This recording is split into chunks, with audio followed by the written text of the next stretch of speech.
తుఫాన్లో అల్పపీడనాలకు ఉప్పాడ తీర ప్రాంత ప్రజలు తీవ్ర కష్టనష్టాలకు గురవుతున్నారు. గత ప్రభుత్వంలో ఎన్నో కష్టాలు పడ్డ ప్రజలు తమ గోడును ఎన్నికల ప్రచారంలో పవన్ కళ్యాణ్, నారా లోకేష్ దృష్టికి తీసుకువెళ్తే మన ప్రభుత్వం అధికారంలోకి వచ్చిన తర్వాత వారి సమస్యలు పరిష్కరిస్తామని చెప్పి 6 నెలలు గడుస్తున్నా నేటికి పట్టించుకోవడం లేదని స్థానిక మత్స్యకార నాయకుడు సూరాడ రాజు ఆవేదన వ్యక్తం చేశారు. తక్షణం అధికారులు స్పందించి బాధితులను ఆదుకోవాలని కోరారు.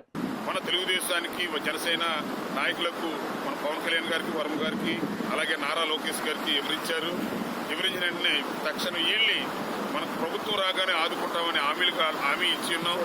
దయచేసి ఇప్పుడు మనం వచ్చిన 5 నెలల్లోని ఇక్కడ తుఫాన్లు, అల్పపీడనాలు ఎక్కువయ్యి, అలాగే బల్కా ట్రక్స్ వలన ఫిషింగ్ కోల్పోయి చాలా ఇబ్బందులు పడుతున్నారు మత్స్యకారులు.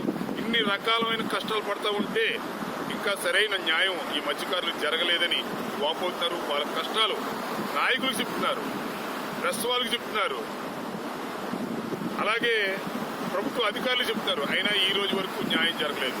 దయతలిసి ఇప్పటికైనా ఎప్పుడో గవర్నమెంట్ ఇచ్చేటప్పుడే కాకుండా కష్టాల్లోని ఎవరైతే ఆపదలో ఉన్నారో, ఎవరైతే ప్రమాదంలో ఉన్నారో, ఈ గ్రామాల సముద్రొడ్డున కోస్టల్ బెల్ట్ అంతా కూడా ప్రమాదంలో కూలిపోయి చూడండి ఒక్కసారి. ఆ రోజు పవన్ కళ్యాణ్ గారు ఇక్కడికి వచ్చి ఒక ఇంట్లో జియో సూప్ నిర్మాణం గురించి, మ్యాప్ గురించి వచ్చినప్పుడు కూడా ఆ ఇల్లు మీరు చూశారు. ఆ ఇల్లుకి దానికి ఒక ఇంచుమించుగా ఒక 50 అడుగులు 100 అడుగులు ఉంది. ఈ రోజు ఆ ఇల్లు కొట్టుకోవడానికి సిద్ధంగా ఉంది. అంటే ఆ లైన్ వేసి ఎన్ని ఇల్లు పోతున్నాయి. ఈ ఆపదలో ఉన్న ఇల్లులోకి ప్రతి ఒక్కరికి ఎవరైతే ఆపదలో ఉన్నారో వాళ్ళు సర్వే చేసి పక్కా ఇల్లు నిర్మించాలి. వాళ్ళకి ఇళ్ల స్థలాలు ఇస్తానంటే ఇళ్ల స్థలాలకి ఇచ్చిన కట్టుకోని పరిస్థితిలో ఉన్నారు. ఇళ్ల స్థలం ఇస్తారు, వాడి దగ్గర డబ్బు లేదు, ఇల్లు పోయింది, వాడే ఒక కలెక్షన్.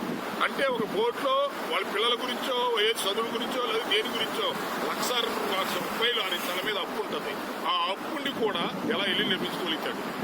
ఇళ్ల స్థలాలు ఇచ్చిన దానికి హౌసింగ్లు మంజూరు అవ్వలేదు, అలాగే ఇల్లు పోయిన దానికి ఇల్లు రాలేదు. ఇళ్ల స్థలాలు ఇవ్వడం కాదు సార్. ఇక్కడ మీరు ఈ వీడియో చూసిన వెంటనే ఈ తుఫాన్ ప్రమాదంలో ఉన్న ప్రతి ఒక్కరిని గుర్తించి పక్కా ఇల్లు నిర్మించి కాసి కాపాడతారని కోరి ప్రార్థిస్తున్నాను.